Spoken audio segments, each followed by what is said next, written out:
Hello everyone. So in this session we will see what will be the accounting treatment of entrance fees or admission fees. Now this entrance fees or admission fee is a one-time fee that is received.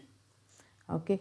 Now usually this entrance fee or admission fee is added to capital fund or accumulated fund.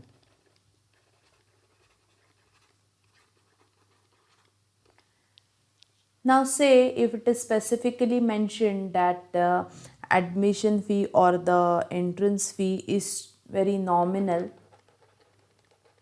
and it is to cover all the expenses related to formalities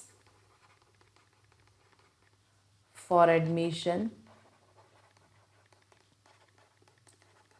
like say there might be certain expenses like printing and stationery, some other expenses which are required for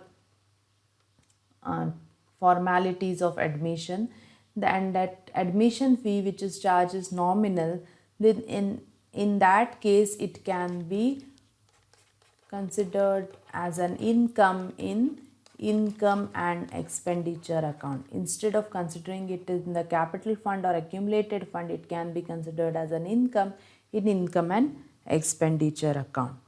So if nothing is mentioned about the admission fee or entrance fee, then it will be added to your capital fund or accumulated fund account. So basically this admission fee and entrance fee is a one-time fee, and if nothing is mentioned, then capital fund or accumulated fund account. If the amount is nominal and it is to cover the expenses related to the formalities for the admission, then it will be considered as an income in income and expenditure account.